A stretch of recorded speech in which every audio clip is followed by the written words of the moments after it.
Vai, a gente começa, tá? Bom, então a gente tinha parado aqui na segunda-feira. Eu estava falando com vocês ainda da dinâmica do espaço rural brasileiro, né? Que é o que a gente tem abordado nas últimas aulas, falando de setor primário da economia. Então, esse capítulo da frente B é sobre o setor primário, né? Da economia brasileira, né? Que mostra ali para a gente as características desse setor aqui dentro do Brasil. Então, a gente tem falado nas últimas aulas de processos de formação que contribuíram ali para que se formasse, né, esse setor da nossa economia. Tá? Então, a gente tem lá de 1500, do processo colonial, né, até os dias de hoje com a agricultura mais moderna. Mas uma coisa nós sabemos, que as leis que foram surgindo para definir ali o padrão de distribuição de terras nesse país, ele contribuiu muito, né, para que a nossa estrutura fundiária fosse muito concentrada, né? Então nós temos uma estrutura fundiária, uma das maiores do mundo, concentradas. Tá? O que significa dizer que nós temos uma grande concentração fundiária. Então tem poucas pessoas, um número bem reduzido de pessoas que controlam a maior quantidade de terras férteis nesse país, né? Sem falar das outras terras que estão improdutivas, e a gente chegou a citar um pouquinho na aula passada. Eu ainda disse que a gente ainda vai trabalhar a reforma agrária, então ainda vou repetir isso para vocês, o que é a reforma agrária, tá? Mas essa estrutura fundiária brasileira, a gente tem uma característica dela, né? Bem concentrada, tá? Então, concentrada nas mãos de poucas pessoas, né? Uma minoria que detém a maior quantidade de terras nesse país. Tá? E isso traz essa característica. Então, de 1850 até os dias atuais, nós temos uma grande concentração fundiária, por isso que esse termo vai aparecer sempre para vocês. Então, a estrutura fundiária analisa ali o modo como as propriedades elas estão distribuídas dentro de um território ou dentro de um espaço, né, dentro de um país. É para isso que existe a estrutura fundiária. Significa que tem estrutura fundiária no Brasil, mas também tem estrutura fundiária nos Estados Unidos, na Europa, e assim vai, né? Todos os países eles possuem ali a sua estrutura fundiária.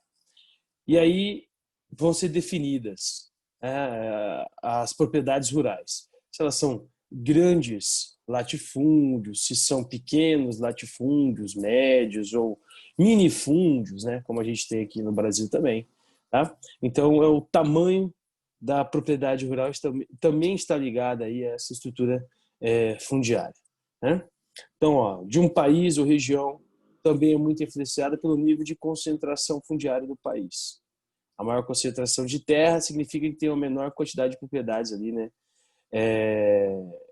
Ou uma menor quantidade de pessoas, tá, trabalhando e vivendo, né, dentro dessas propriedades ou tirando o seu sustento dali. Tá? Então, a concentração fundiária ela diz muito de um país. Um país que tem muita concentração fundiária significa que tem poucas pessoas controlando muitas terras, e é isso que eu tenho falado, e é isso que eu estou repetindo, e eu quero muito que vocês prestem atenção nisso, porque as nossas avaliações, esse assunto será cobrado. É importante que vocês entendam, né? Então, se tem muita concentração de terra, poucas pessoas estão tendo acesso ali a essas terras, tá? Distribuição social da terra também está ligado nessa estrutura fundiária, né? Então, onde há concentração rural, concentração fundiária muito alta, como é o nosso caso, a desigualdade no campo, desigualdade social, ela também tende a ser maior, né? Então, você tem ali uma pequena parcela que acumula bastante capital e você tem uma grande parcela da sociedade que não tem acesso à terra, que não acumula nada, né, e que só produz a pobreza, a miséria e a fome ali naquela região no campo. Tá? Então isso é uma preocupação nossa também, né? Então quanto maior a concentração fundiária, menor, né, será ali a divisão de terras, né, ou a chegada de terras para quem quer trabalhar, o que aumenta a pobreza, a desigualdade no campo. E a desigualdade no campo, a gente já disse, eu já disse isso em outras aulas, ela vai levar ali para, para alguns resultados, né, algumas consequências que a gente tem escutado na TV e escuta ao longo dos anos no Brasil. Esse ano já teve, começo do ano passado já teve, né, que são os conflitos. Tá? Então, por isso que os conflitos no campo eles são tão marcantes, né? E estão tão fortes aqui no Brasil, porque nós não temos uma distribuição de terra, a gente não permite o acesso às pessoas que querem trabalhar. E de alguma forma essas pessoas elas querem ter esse acesso, elas vão tentar chamar a atenção ali de quem? Dos políticos, né? Que são aqueles que fazem as leis, então do legislativo e do executivo. Esse é o objetivo, né? É, dessas pessoas. A nossa região é uma região que tem muitos conflitos no campo, bastantes. Então, direto a gente escuta aí que uma fazenda que estava improdutiva, ela foi invadida, e aí o dono pediu a retomada de posse, né? E aí invade também com mão armada, ataca quem invadiu, e aí começa aqueles conflitos, as pessoas morrendo lá no norte também é muito comum. Mas no Brasil, no contexto geral, essa questão do conflito no campo ela é muito forte. Ela é muito característica, tá? Do nosso território brasileiro, porque nós, no passado, permitimos e incentivamos essa concentração fundiária muito forte. Né? A maioria dos países desenvolvidos, as atividades, né, de agropecuária, elas também são desenvolvidas. Aqui no Brasil dá para a gente colocar, e por ser um país subdesenvolvido, emergente, a nossa atividade rural ela é bem desenvolvida também, bem mecanizada, né? Isso desde lá da Revolução Verde de 1970, a gente comentou um pouquinho disso na aula passada, porque tem características dos militares ali envolvidas, né? Os militares queriam financiar esse desenvolvimento para poder usar o dinheiro dessas commodities na balança comercial e assim pagar a dívida externa que eles possuíam, né? E que deixaram para o Brasil porque não foi paga, tá? Então, desses países desenvolvidos ou que têm agricultura desenvolvida, ela é bem mecanizada, bem produtiva, né? Então, a demanda da produção de alimentos e de gêneros para exportação também é bem alta, tá? O que garante, né, uma grande acumulação de capital, principalmente para os donos, né, os proprietários de terras. Tá? Sem falar que, nesses países desenvolvidos, ainda tem aquela questão do protecionismo que nós falamos lá no comecinho do conteúdo. Né? Então, tem o governo criando ali meios de tornar essas áreas mais produtivas ainda. Né? Como que o governo faz isso? Linhas de créditos, financiamentos, subsídios, a gente falou bastante disso na aula passada, né? Ou nas aulas anteriores, porque esse conteúdo é extenso, então a gente falou bastante, né, nas últimas aulas. Tá? Já em países subdesenvolvidos, principalmente os nossos países vizinhos aqui, né, na América Latina e lá no continente africano.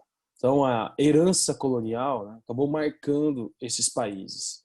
E essa herança deixou um sistema de produção agrícola, né, introduzido dentro dessas áreas, que é o sistema de plantation, que a gente também já falou e que vocês estão assim cansados de ouvir falar dessa plantation, porque desde o sexto ano falar plantation, plantation, né? Toda vez que eu falar de agricultura, fala plantation.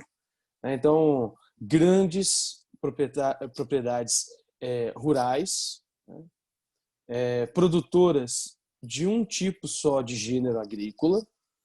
No começo ou no passado utilizava-se trabalho escravo, né? Na atualidade não se usa mais o trabalho escravo, mas você usa ali um trabalho assalariado e de baixa remuneração, que às vezes é análogo à escravidão, né? Quando a mão de obra não é familiar e aí fica só pela subsistência daquilo que produz. Tá? Então, esses países aqui mais pobres, América Latina e continente africano, eles produzem ainda nesse sistema de plantation. Exemplo, a Bolívia, Peru, na produção de batata, né, na folha de coca, tá, utilizando uma grande demanda de mão de obra, não mecanizar o campo. Por que não mecanizar o campo? Primeiro que são países mais pobres e depois que a ideia deles é manter mesmo essa população no campo, ao invés de que essa população vá para as cidades e aí ocasione lá um inchaço populacional sem ter ali, né, um preparo, um planejamento urbano para poder receber, tá, essas pessoas. Então, essas atividades elas ficam ali utilizando essas mãos, né, essas mãos de obras aí humanas, tá? Sem a mecanização, concentradas também na mão de poucas pessoas, então os latifundiários, a elite agrária, ela é muito marcante nesse sistema colonial, né? A elite agrária ela não está só no Brasil, não. Se você vai na Bolívia, tem elite agrária. Se você vai no Peru, tem elite agrária. Se você vai no México, tem elite agrária. Na Argentina. Né? Então, essa elite agrária que veio com a intenção de colonizar, expandir, ela ficou mesmo. E já se passaram aí mais de 400 anos e elas continuam existindo, né? E concentrando ali muitas terras, tá? E impedindo que haja, de certa forma, uma igualdade maior aqui na América Latina, né? Com exceção de Uruguai, México, Argentina, que já fizeram reforma agrária, os outros nenhum país, nenhum deles fizeram reforma agrária, né? Então, o México, por exemplo, fez a reforma agrária dele em 1910. E mesmo assim existe concentração fundiária no México, mesmo com a reforma agrária, que também é a única resposta para a concentração fundiária, mas às vezes nem ela consegue sanar esse problema, né? Porque a gente pode achar que não, mas a concentração fundiária é um problema econômico para o país e é um problema também social, né? Porque a pessoa concentra terras, às vezes ela nem usa essas terras estão improdutivas, tá? Essas terras poderiam estar produzindo alimentos. Eu já disse para vocês, quem produz alimento dentro desses países onde existe muita concentração fundiária, os grandes proprietários rurais eles estão produzindo para exportação. Olha ali, até em países da América Latina, onde o desenvolvimento é bem menor, a produtividade também é bem menor, é voltada à monocultura para exportação. Tá? Os pequenos proprietários rurais, esses sim, são os que produzem alimentos hoje dentro dos países. Por exemplo, vamos pegar o exemplo do Brasil. Quem é que produz arroz, feijão, batata, mandioca, tomate, né? São os pequenos proprietários rurais. Tá? Não são os grandes. Os grandes, com grandes latifúndios, estão produzindo soja, sorgo, milho, algodão, cana-de-açúcar. Ó, tudo que eu citei agora aqui, até agora aqui, nenhum se enquadra como alimento. Todos estão enquadrados aí no sistema de agroexportação, né? Ou agroindústria, tá? E dali revende essa matéria-prima para abastecer esses países, né? Então, todos esses modelos. Os grandes, você não vai encontrar um grande proprietário rural plantando arroz ou plantando feijão, né? Ou com uma grande propriedade rural de batata, de mandioca aqui no Brasil. Não encontra. Porque o objetivo deles é commodities. O objetivo deles é vender para o exterior. Por quê? Porque se paga em dólar, né? E olha como que o dólar está aí, né? Com defasagem em relação à nossa moeda, né? Ou melhor, está com superavitário, defasada está a nossa moeda em relação ao dólar, né? Quase R$ 6, tá? Batemos marcas incríveis esse ano. Só favoreceu quem? Só favoreceu quem vende na bolsa de valor, né? Ou é a indústria, e a nossa indústria está pequena, ou é o agronegócio, que é o que tem mantido ali a economia brasileira, né? Mesmo com o PIBinho do ano passado, um PIB que mostrou que não crescemos nada, mesmo assim, quem manteve esse PIB neutralizado, um pouco positivo, foi justamente o agronegócio, né? Justamente essa exportação. Então, hoje nós produzimos muito mais para fora do que para abastecimento interno. E aí a gente fica refém das importações. Por exemplo, trigo. A gente diminuiu muito a produção de trigo, né? Passamos a importar o trigo da onde? Da Argentina, que é um parceiro comercial nosso, né, histórico, e também do Mercosul. Então, o pão francês, é um exemplo que eu vou dar aqui, ele aumentou muito o valor dele, por quê? Porque esse trigo que nós produzimos, o pão francês aqui no Brasil, é importado, né? Nós pagamos ele em dólar, tá? Não é porque a Argentina está na mesma região que a gente paga em real para ela, não, a gente paga em dólar para ela. É mercado mundial. Lembra que o padrão ouro, dólar ouro, começa em 1944. Então, tudo que a gente compra de fora, a gente paga em dólar. A gente vende em dólar. Mas o que a gente está vendendo? A gente tem que parar para pensar nisso. A gente está vendendo o quê? produtos, gêneros agrícolas e minérios, né, atividades extrativas, que agregam menor valor, e a gente importa muita tecnologia de fora, né, e quando é tecnologia, são suplementos ali que também agregam um valor muito alto, o que mantém a nossa balança desfavorável, né, o ano todo. Tá? Estatuto da Terra de 64, a gente falou um pouquinho dele nos conteúdos anteriores, que eu citei ali logo a sequência, depois do golpe militar, ditadura militar de 64, né? Aí vem imposição, aí tinha uma parte lá que falava assim, reconhece o latifúndio. Eu falei, ó, esse reconhece o latifúndio a gente vai rever lá na frente, quando a gente for falar de Estatuto da Terra, porque a gente vai ter que ver módulos rurais, né? Então, as propriedades brasileiras são divididas em 5 categorias, tá? Nós temos ali 5 categorias que já aparecem nesse Estatuto da Terra de 64, que é aquele mesmo que falava também de reforma agrária, mas nunca cumpriu, como eu mostrei para vocês, né?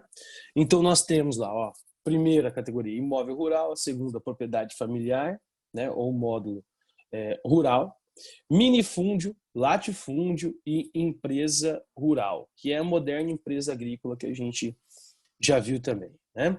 Então, imóvel rural, qualquer imóvel rural utilizado para a produção de agropecuária ou agroindústria. Isso é um imóvel rural, é uma categoria, né? Então, você tem lá uma área, uma fazenda e você cria gado. É imóvel rural? É imóvel rural. Está produtivo? Está produtivo. Não entra naquele sistema que a gente não vai falar da reforma agrária, né? Tem que estar produtivo? Tem, porque a Constituição Federal, né, esse Estatuto da Terra já garantia isso, mas a Constituição Federal de 88 deixou bem claro que todos os imóveis rurais eles têm que ser produtivos. Se eles não são produtivos, não produzem alguma coisa ou não servem para nada, estão só parados, esperando a especulação, eles são passivos de ocupação. Ou seja, aqueles grupos, né, de pessoas que não têm acesso à terra, eles podem invadir ali aquela propriedade e solicitar a ocupação dela. Tá? Aí vai ter, o proprietário vai entrar com pedido de retomada de posse, aí esse proprietário vai ter que comprovar que ele estava produzindo alguma coisa, né? E aí também depende muito do governo que está ali dentro do país naquele momento, né? Se o governo ele é mais fechado às discussões, né? Mais autoritário nesse ponto, tende a não pegar e partilhar essa terra, não. Agora, se o governo é mais favorável, né, a uma reforma agrária, aí tende a pegar a propriedade e dividir entre essas pessoas que invadiram ali, que querem ter acesso à terra. Tá? É assim que funciona a reforma agrária aqui no Brasil, é ocupando as terras. Depois pega essas terras e divide. Ou reintegra a posse ao proprietário e deixa ela improdutiva mesmo. Mesmo a Constituição falando que não pode estar improdutiva, né? Propriedade familiar ou módulo rural é o imóvel rural explorado por uma determinada família, né? E aí vai servir para subsistência, tá, dessa família ou para abastecimento de um pequeno, né, mercado ali interno. Essa propriedade familiar é a agricultura familiar, como ela passou a ser chamada aqui no Brasil, né? Depois que o Estado passou a financiá-la, né?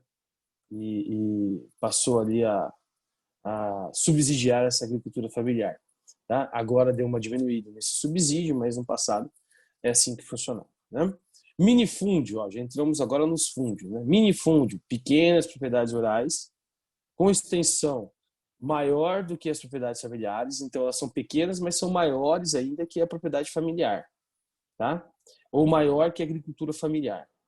Né? Geralmente utilizados para a produção de alimentos, né? Usando a mão de obra familiar, né? Ou coletiva, que é o sistema que ocorre no sul do país. Você tem pequenas propriedades rurais lá, geralmente produtoras de aves, né? Depois abastecem as indústrias. É assim que funciona. Né? Então, esse abastecimento, essa ligação, por isso, uma produtividade mais coletiva, né? Produção mais coletiva. Né? Latifúndios, grandes propriedades rurais, latifúndio vocês escutam bastante, né, há um bom tempo isso. Produção de monoculturas, né? Essa produção ela pode usar ali a modernização, as máquinas, a mecanização. Tá? E também tem um monte de latifúndio que está destinado à especulação imobiliária. O que é latifúndio na especulação imobiliária? Vamos supor que o Enzo que está dormindo aí, o Enzo ganhou uma terra, né, de herança, tá? Mas, pô, o Enzo é um guri, um cara da cidade, né, Enzão? O Enzão gosta da cidade, o Enzão gosta de videogame, gosta de estar com os amigos jogando bola, né? E essa fazenda que ele ganhou de herança fica lá no norte do Brasil, né? Vamos pôr, lá em Roraima. Então, lá no extremo norte mesmo. É uma terra que ele nem sabia que o avô dele tinha, mas o avô dele deixou para ele de herança, o avô dele, né? Deixaram de herança para o Enzo. O Enzo já tem propriedades rurais aqui na região centro-oeste, várias. Ele é um grande latifundiário aqui do centro-oeste, produtor de soja e gado, né, na fazenda dele, ou nas fazendas dele. Então ele não tem interesse, né, em produzir naquela terra. Mas, como é herança dele, ele quer de alguma forma lucrar, né, com essa herança. Se ele não vai produzir, ele vai tentar fazer o quê? Vender. Então o Enzo ele fica esperando uma valorização daquele território, né? Ele fica esperando então o quê? Ele fica esperando passar por ali uma estrada, né? Rodovia, né? Tanto faz, tá? Melhorar ali o sistema de integração da região com outras áreas, né? Da própria região norte ou da região nordeste, né? Ou com outras regiões do Brasil. Ele fica esperando isso. Ele fica esperando uma supervalorização daquela terra. Porque quando ela supervalorizar, o ex vai pegar e vai vendê-la. Isso é especulação imobiliária. Pode fazer isso? Não, né? A Constituição de 88 não permite especulação imobiliária. Por quê? Porque uma vez que essa terra está na especulação imobiliária, ela está improdutiva, ela está parada. Vamos supor que o Enzo ganhou essa herança, e já se passaram 20 anos dessa herança e ele nunca mexeu naquela terra. A terra está com mato alto, né? O solo lá tá sem ser tratado, né? Os investimentos que existiam naquela propriedade, uma possível casa, um maquinário já estão todos estragados pelo tempo, né? E o Enzo nunca foi lá para ver essas terras, nenhuma vez. Mas ele sabe que está lá, né? A herança dele está no nome dele. Entendeu? Então isso é a especulação imobiliária, que é a mesma forma de você fazer nas cidades. Você tem uma casa, você não quer morar mais nela, você está morando em outra, ou você tem 3, 4, 5 casas na cidade, e aí você deixa as outras 4 lá fechadas e mora em uma só. Você não põe para alugar, você não vende, né? Quer dizer que essas casas estão fechadas. Está esperando o quê? Uma especulação imobiliária, uma supervalorização, para que depois você consiga vendê-las, né? E assim faturar mais. Onde que a gente vê essa especulação imobiliária nas cidades e os movimentos de ocupação muito mais forte? São Paulo e Rio de Janeiro, né? Essa ocupação mais forte aqui na nossa região a gente quase não vê, não tem invasão de casas nos centros urbanos da nossa região aqui, muito difícil, né? Essas casas improdutivas ou casas paradas, mas imóveis rurais a gente vê com a frequência muito maior, né? Então isso é especulação imobiliária, tá, gente? De latifúndio. Ganhar uma propriedade, ter uma propriedade e não querer trabalhar nela, deixar ela abandonada. Isso é deixar ela para especulação imobiliária, tá bom? Empresa rural, tá? Essa empresa rural aí, ela tem a ver com as modernas empresas agrícolas, geralmente empresas internacionais, né, ou nacionais que vão crescendo ali, tá? E que buscam, né, a expropriação de outras terras, terras vizinhas, a gente comentou isso. Aí elas vão anexando essas terras às suas e aí vão expandindo ali, né, o seu poder de produção, né? Utilizam muita tecnologia na produção da agropecuária deles, né, como a biotecnologia que a gente comentou umas aulas anteriores, né, para tornar mais produtiva, sistema de irrigação, mecanização, as máquinas para plantar, as máquinas para colher, né, o que mantém ali, o que aumenta em alta escala, né, o nível de produtividade dessas empresas rurais. Por que eu disse que elas podem ser internacionais ou nacionais. Porque a gente falando de Brasil, nós temos empresas internacionais que produzem aqui, empresas estrangeiras, né? Os Estados Unidos, a Europa, o Brasil, a Argentina, eles começaram com esses modelos de empresas agrícolas, né? E eles expandiram para o mundo todo. O Brasil, por exemplo, foi financiar atividades agrícolas no continente africano, com a ideia de produzir lá naquele território. Um território que já foi influenciado durante um longo período pelos europeus, hoje é mais influenciado pela China. Então, o interesse brasileiro ali é de ocupar, né? É de também colocar ali as suas empresas, né? Acumular capital, converter esse capital para o território brasileiro. A empresa nacional, por exemplo, que foi ver, né, trabalhar essa parte do solo africano, né, produtividade africana, foi a Embrapa, que é uma empresa ligada ao governo brasileiro, né? Estrutura fundiária brasileira é uma das mais concentradas do mundo, tá? Acho que não vai dar tempo da gente falar todinho esse assunto aqui, mas é importante que a gente tenha isso como ideia. A gente fala muito da concentração de renda, né? Muito concentrada aqui dentro do Brasil, é a segunda maior concentração de renda do mundo. Só perdemos para o Catar, que tem a maior concentração de renda, né? Então aquele 1% mais rico. Tá? Mas o Brasil, além da concentração de renda ser muito alta, ser o segundo maior país com concentração de renda, nós temos a maior estrutura fundiária concentrada do mundo, maior do que todos os países, maior do que os Estados Unidos, maior do que a Europa, né? São países desenvolvidos e que a ideia de produtividade é muito mais forte que a nossa. Tá? As nossas terras aqui elas são muito mais concentradas na mão de uma minoria, né? Enquanto os minifúndios ali representam 70% do total das propriedades rurais, tá? E ocupam ali, né, uma área, 11% do espaço agrário. Tá? Então nós temos uma grande área, tá, concentrada, né, entre aquela minoria que a gente já disse, a gente já comentou, a gente já viu, que são os que concentram a maior quantidade de terras, né, do país. Tá?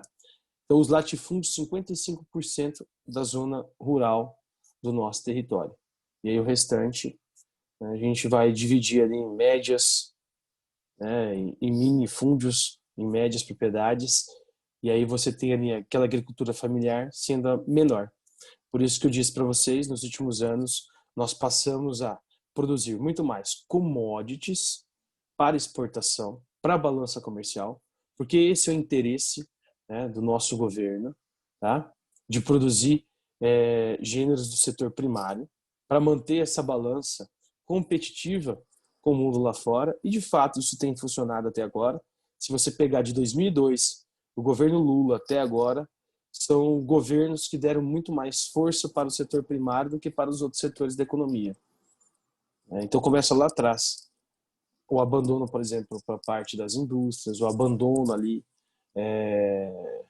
do setor terciário, né, integrado com o setor secundário, voltado muito mais para a produção e exploração aí desses gêneros do setor primário da economia, o que ocasiona um certo atraso econômico para o Brasil. O Brasil está atrasado economicamente em relação a outras nações, até nações emergentes ou subdesenvolvidas como nós, né? Coreia do Sul, China, Índia, nós estamos atrasados em relação a eles, né?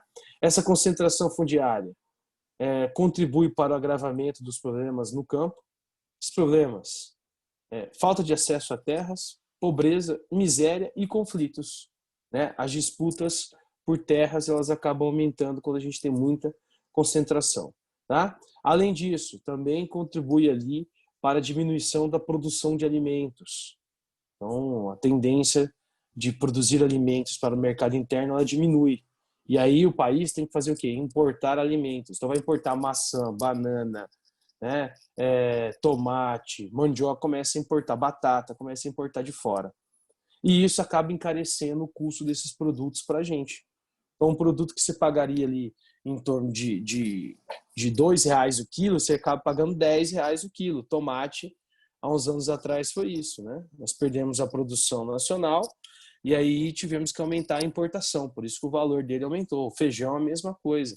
Então, se você para de produzir, é a lei da oferta e da procura, né? Se a demanda diminuiu, tá? A demanda da oferta do produto, né? E a demanda do consumo desse produto aumentou, o preço encarece, tá? E é isso que tem acontecido aqui dentro do nosso país. Bom, na aula que vem a gente vai retomar daí da estrutura fundiária. Vou parar aqui, senão não consigo fazer